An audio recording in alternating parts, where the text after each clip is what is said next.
Good morning, Kyle Gibbons with operations on the Tyee Ridge Complex for September 4th.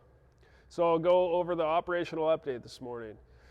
So down here on the Cougar Creek fire, we continue to make great progress, improving the perimeter and then securing the fire around the structures. So we still have fire working down around the structures right here, drop point what we're calling 101. By where Hubbard Creek Road and Briarwood, the junction of those two roads. So have fire kind of working down out of the bluffs along here. And then this is the only piece of uncontrolled fire line on the fire.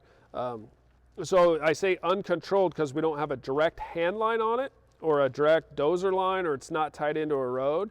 But we do have lines around this chunk of the fire. So over the next several days, we'll plan to just let this fire work through here, and then add a little bit of fire in there to help it along, and we'll work through the bluffs and then get it down into an area that we can get a hold of it easier, get it right on a road or a hand line or a dozer line, and then secure the perimeter that way. So we've tried several times to get lines in, and then the fire would jump the lines or a snag would fall across those lines in this particular piece of ground. So it's kind of forced our hand to allow it to work along here, and then burn where necessary and bring it down to the roads right here. So that'll be the plan for that portion. The rest of the Cougar Creek fire continues to we make just steady progress.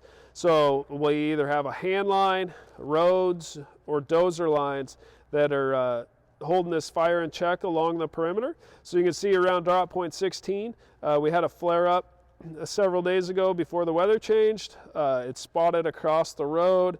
So it's what we call a slop over. So then we went back in there with hand crews once the activity had died down, and we were able to trail this fire out and tie it back into the dozer line. So all the slop overs like this have been trailed, tied back in.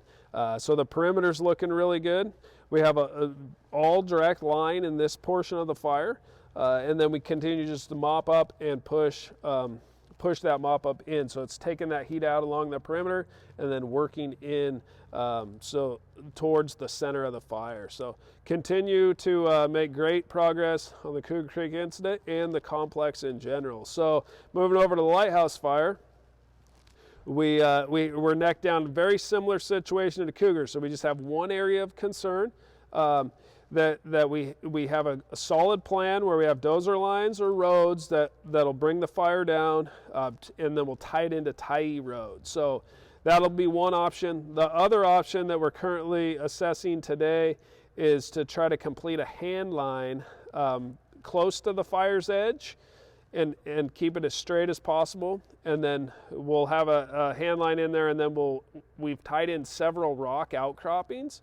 So the idea is to keep that fire as small as possible, as safe as possible, and then we just have a small burnout operation of just several acres to try to tie that back in and get a line on that, and then that would secure the Lighthouse fire. We'd be able to mop up and kind of finish off the perimeter of that fire, and then work towards that full containment of this incident. So all in all, everything's going really well. Made a ton of progress the last several days, and we continue to increase our containment, and we don't have any plan for that to change, so we don't have a lot of concerns. We just plan to continue to chug away. We're still staffed, probably about 1,800 people on this incident, and we'll keep that same staffing for the next several days and just continue to improve that perimeter and increase our containment. So thank you.